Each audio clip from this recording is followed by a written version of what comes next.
गेल्या काही दिवसांपासून राज्यात होणारे बिबट्यांचे हल्ले चांगले चर्चेत आलेले आहेत। जुन्नर विभागात धुमाकूळ घातल्यानंतर आता नगरमध्ये सुद्धा बिबट्यांच्या हल्ल्यांमध्ये वाढ होताना दिसते। 2 दिवसात बिबट्याने 2 बालकांवरती हल्ला केलाय, त्यामुळे ग्रामस्थ चांगलेच आक्रमक झालेले आहेत। बिबट्याला गोळी घाला अशी मागणी करत आंदोलन केलं जात आहे। जुन्नर नाशिक नगरमध्ये बिबट्याचा उच्छाद। 8 दिवसात 3 हल्ले, एकाचा मृत्यू। बिबट्याला गोळ्या घालण्याची मागणी। अहिल्यानगर जिल्ह्यात बिबट्यांचा सुळसुळाट वाढल्याचं दिसून येत आहे। गेल्या आठवड्याभरात या तालुक्यात बिबट्याने हल्ला केल्याची 3री घटना समोर आली आहे। इसळक शिवारात राजवीर कोतकर या 8 वर्षीय मुलावरती बिबट्याने झडप घातली। ही घटना शुक्रवारी संध्याकाळी घडली।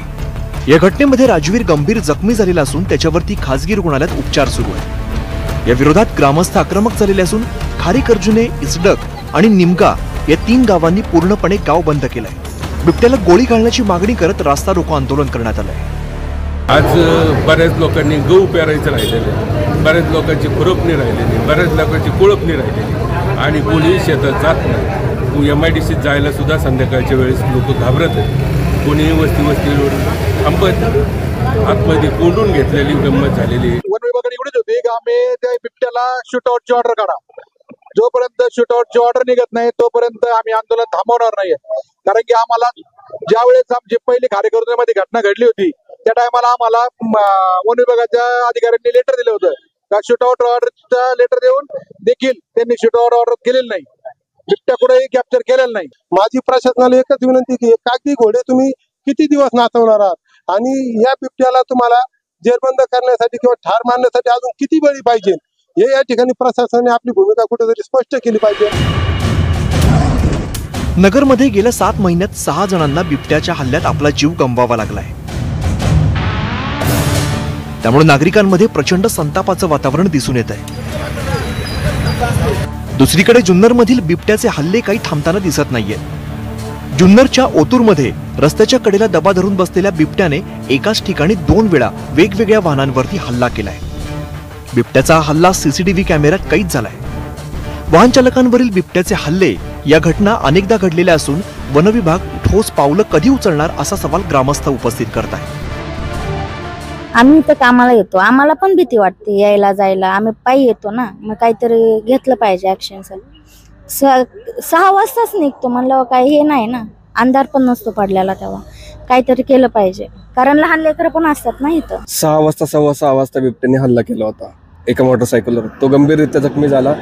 इथपर्यंत तो बिबट्याला हल्ला केल्यानंतर तो मोटरसायकलवर इथपर्यंत पडला, त्याच्या डोक्याला दुखापत झाली, त्याला हॉस्पिटलला नेलं। त्याच्यानंतर त्याच दिवशी संध्याकाळी 11:03 एक बिबट्या ह्या ओसामधनं पलीकडच्या गवतामध्ये गेला। 11:07 पुन्हा तो बिबट्या तिकडून पुन्हा ह्या ओसामध्ये आला। 2-3 मिनिटाच्या अंतराने पुन्हा अजून एक बिबट्या आणि त्याच्या पाठीमागे अजून परत दुसरा बिबट्या, आणि जो दुसरा बिबट्या गेला तो एका पिकअपवर हल्ला केला त्यांनी त्याच दिवशी संध्याकाळी। समजा एखाद्या माणसाने एखाद्या माणसावरती हल्ला केला असता तर ते म्हणते आमच्याकडे जागा नाही कायद्याला ठेवायला, असं नाही ना म्हणू शकत।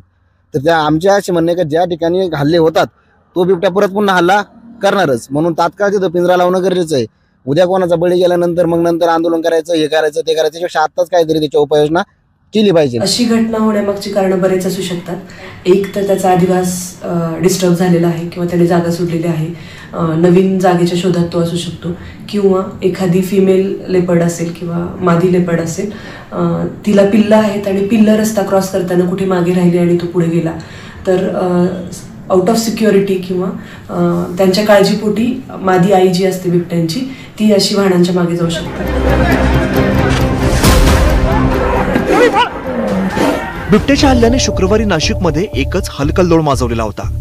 तब्बल 4 तास बिबट्याचा सुटकेचा थरार रंगलेला होता।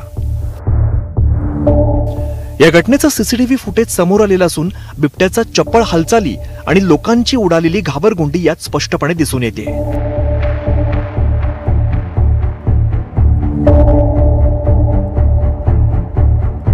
पुण्याच्या शेवाळवाडी, मांजरी या परिसरात सुद्धा दिवसा ढवळ्या बिबट्याने दर्शन दिल्याने परिसरात दहशतीचं वातावरण आहे।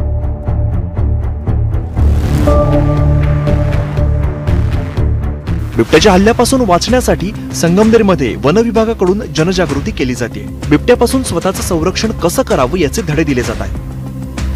खरं तर एवढ्या नागरिकीकरणाने जंगलाचं प्रमाण घटतंय आणि बिबटे नागरी वस्तीकडे येऊ लागलेत. या वस्तीमध्ये कुत्रे पाळीव प्राण्यांसारखी सहज शिकार मिळत असल्याने बिबट्यांचा वावर वाढू लागलाय.